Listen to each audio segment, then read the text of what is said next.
വർഷങ്ങൾക്കു മുമ്പ് സാഹിത്യകാരൻ പി നാരായണപിള്ള ഒരു കുറിപ്പിൽ ഇങ്ങനെ എഴുതി: എ.ഐ.സി.സി. ആസ്ഥാനത്തേക്ക് ഒരു കമ്പിയടിച്ചു. കോൺഗ്രസ് പ്രസിഡന്റാകാൻ സർവ്വത യോഗ്യനായ ഒരാളിവിടെയുണ്ട്. പേര് പി നാരായണപിള്ള. 1996-ലെ പൊതുതെരഞ്ഞെടുപ്പിൽ ഭൂരിപക്ഷം നഷ്ടപ്പെട്ടതോടെ നരസിംഹറാവു പ്രധാനമന്ത്രിസ്ഥാനവും തുടർന്ന് കോൺഗ്രസ് പ്രസിഡന്റ് പദവിയും രാജിവെച്ചിരുന്നു. പാർട്ടിയിൽ റാവുവിന്റെ പിൻഗാമി ആരാവണം എന്നതിനെച്ചൊല്ലി വലിയ കോലാഹലമുണ്ടായി. ഈ ഘട്ടത്തിലാണ് നാണപ്പൻ സ്വതസിദ്ധമായ നർമ്മത്തോടെ കമ്പിയടിച്ച കഥ പറഞ്ഞത്. അന്നൊരു വാക്കു പറഞ്ഞിരുന്നെങ്കിൽ നാണപ്പ നിങ്ങളാവുമായിരുന്നു കോൺഗ്രസ് പ്രസിഡന്റ് എന്ന് സോണിയാഗാന്ധി പിന്നീടെങ്ങാൻ പറഞ്ഞാൽ പശ്ചാത്തപിക്കാതിരിക്കാനാണ് ഇങ്ങനെയൊരു സാഹസം കാട്ടിയതെന്നായിരുന്നു നാണപ്പന്റെ വിശദീകരണം. നമ്മൾ ചെയ്യേണ്ടത് നമ്മൾ ചെയ്തിരിക്കണം. ചിലപ്പോൾ ഇതായിരിക്കാം കേരളത്തിൽ കോൺഗ്രസ് നേതാക്കൾ ഇപ്പോൾ ചെയ്യുന്നത്. ദ ന്യൂ ഇന്ത്യൻ എക്സ്പ്രസിൽ രമേശ് ചെന്നിത്തലയെക്കുറിച്ച് വന്ന പരസ്യം ആലോചനാമൃതമാണ്. പ്രോഡക്റ്റ് മാർക്കറ്റിംഗ് ഫീച്ചർ എന്ന ഉപശീർഷകത്തിൽ തിരുവനന്തപുരം DCC ജനറൽ സെക്രട്ടറിയാണ് പരസ്യം നൽകിയത്. തന്റെ അറിവോ സമ്മതമോ ഇല്ലാതെയാണ് ഫീച്ചർ നൽകിയതെന്ന് ചെന്നിത്തല പറയുന്നുണ്ട്.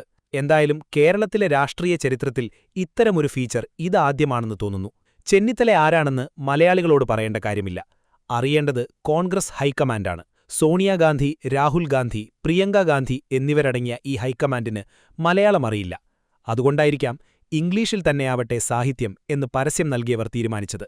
ചെന്നിത്തലയെ സംബന്ധിച്ചിടത്തോളം മുഖ്യമന്ത്രിയാവാനുള്ള അവസാന അവസരമാണിത്. എല്ലാം അനുകൂലമെന്ന് കരുതിയിരിക്കുമ്പോഴാണ് ചില ഭൈമീക കാമുകന്മാരുടെ രംഗപ്രവേശം. അപ്പോൾ പിന്നെ നമ്മൾ ചെയ്യേണ്ടത് നമ്മൾ തന്നെ ചെയ്യണ്ടേ? ഇന്ദിരയുടെ വെട്ടിനിരത്തൽ.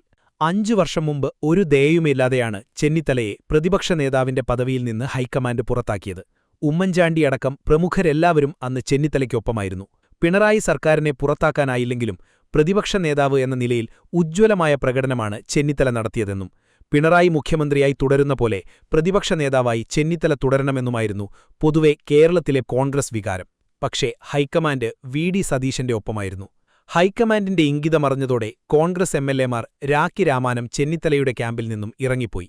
1971-ലെ ലോക്സഭാ തെരഞ്ഞെടുപ്പിൽ നിർണായക വിജയം കൈവരിച്ചതോടെ ഇന്ദിരാഗാന്ധിയാണ് കോൺഗ്രസിന്റെ തലവര മാറ്റിയെഴുതിയത്.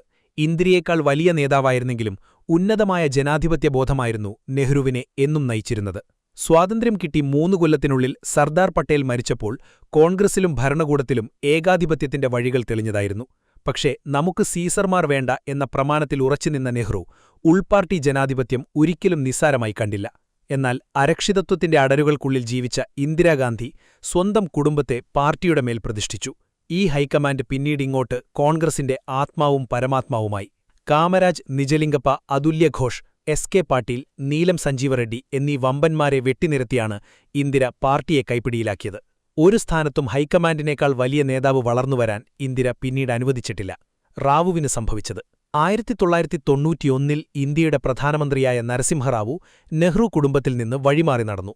ബാബറി മസ്ജിദ് തകർക്കപ്പെട്ടില്ലായിരുന്നെങ്കിൽ റാവു പലപ്പോൾ കോൺഗ്രസിന് പുതിയൊരു ചരിത്രം സമ്മാനിക്കുമായിരുന്നു. റാവു ദുർബലനായതോടെയാണ് നെഹ്റു കുടുംബം കോൺഗ്രസിന്റെ അമരത്തേക്ക് തിരിച്ചുവന്നത്.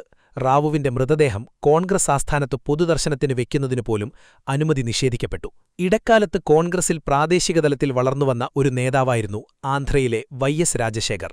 2009-ൽ ഹെലികോപ്റ്റർ അപകടത്തിൽ YSR കൊല്ലപ്പെട്ടതോടെ ഹൈക്കമാൻഡ് ആദ്യം ചെയ്തത് മകൻ ജഗ്മോഹനെ ഒതുക്കുകയായിരുന്നു.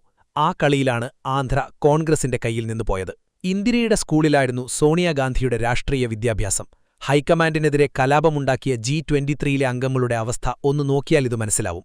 കലാപത്തിന് നേതൃത്വം നൽകിയ ഗുലാം നബി ആസാദ് ഇപ്പോൾ ഇന്ത്യൻ രാഷ്ട്രീയ ചിത്രത്തിലേ ഇല്ല. ഹൈക്കമാൻഡിന്റെ സ്ഥാനാർത്ഥിയായിരുന്ന ഖാർഗെയ്ക്ക് എതിരെ മത്സരിച്ച ശശി തരൂരിന് ഈ തിരഞ്ഞെടുപ്പ് കാലത്താണ് പാർട്ടിക്കുള്ളിൽ കുറച്ചെങ്കിലും ജീവൻ വെച്ചത്. ഹൈക്കമാൻഡിനോട് ഉടക്കിയ ശേഷം K. കരുണാകരനും മുരളീധരനും പാർട്ടിക്കുള്ളിൽ പഴയ പ്രതാപം പിന്നീടൊരിക്കലും കിട്ടിയിട്ടില്ല. ജനങ്ങളെന്ന ഹൈക്കമാൻഡ് ആരെന്തൊക്കെ കളിച്ചാലും കോൺഗ്രസിൽ അവസാന വാക്ക് നെഹ്റു കുടുംബത്തിന്റേതാണ്. കുടുംബവുമായി അടുത്ത ബന്ധമുണ്ടെന്ന ഉറപ്പിലായിരിക്കണം KC വേണുഗോപാൽ സ്വന്തം നിലയ്ക്ക് ചില കളികൾ കളിക്കുന്നത്. ഈ കളികളാണ് ചെന്നിത്തല പോലുള്ളവരെ പരസ്യ ഫീച്ചറാക്കി മാറ്റുന്നത്. കോൺഗ്രസിൽ നെഹ്റു കുടുംബങ്ങളും പ്രസിഡന്റും കഴിഞ്ഞാൽ ഏറ്റവും അധികാരമുള്ള പദവിയാണ് സംഘടനാ സംവിധാനത്തിന്റെ ചുമതലയുള്ള ജനറൽ സെക്രട്ടറി സ്ഥാനം. ആ സീറ്റിലിരിക്കുന്ന KCക്ക് മുഖ്യമന്ത്രി സ്ഥാനത്തേക്ക് താനില്ല എന്ന ഒറ്റ പ്രസ്താവന കൊണ്ട് ഈ വിവാദങ്ങൾ ഒഴിവാക്കാം. പക്ഷേ താൻ അവൈലബിളാണെന്ന് വയലാർ രവി പറഞ്ഞതുപോലെയാണ് KCയും പറയാതെ പറയുന്നത്. ഇക്കുറി കേരളത്തിൽ നിയമസഭാ തെരഞ്ഞെടുപ്പിൽ കോൺഗ്രസിന് ഒരു മുഖമുണ്ടായിരുന്നെങ്കിൽ അത് VD സതീശന്റേതായിരുന്നു. കാസർകോട് നിന്ന് തിരുവനന്തപുരത്തേക്കുള്ള യാത്രയുടെ അമരത്ത് സതീശൻ വന്നത് അതുകൊണ്ടുകൂടിയാണ്. നിലപാടുകൾ എടുക്കേണ്ടിടത്ത് നിലപാടുകൾ എടുത്തുകൊണ്ടുള്ള സഞ്ചാരം. പക്ഷേ താൻ പ്രതിപക്ഷ നേതാവായത് എങ്ങനെയാണെന്ന് സതീശന് ആരും പറഞ്ഞുകൊടുക്കേണ്ട കാര്യമില്ല. അതുകൊണ്ടാണ് ഈ ഘട്ടത്തിൽ ഏറ്റവും നല്ല പ്രതിരോധം മൗനമാണെന്ന് സതീശൻ തിരിച്ചറിയുന്നത്. കോൺഗ്രസ് ഹൈക്കമാൻഡും കേരളത്തിലെ കോൺഗ്രസ് നേതാക്കളും ഓർക്കേണ്ട ഒരു കാര്യം, ജനവിധി ഇപ്പോഴും പെട്ടിയിലാണ്. ജനങ്ങളുടെ തീർപ്പറിഞ്ഞിട്ട് മതി ഇത്തരം നാടകങ്ങൾ.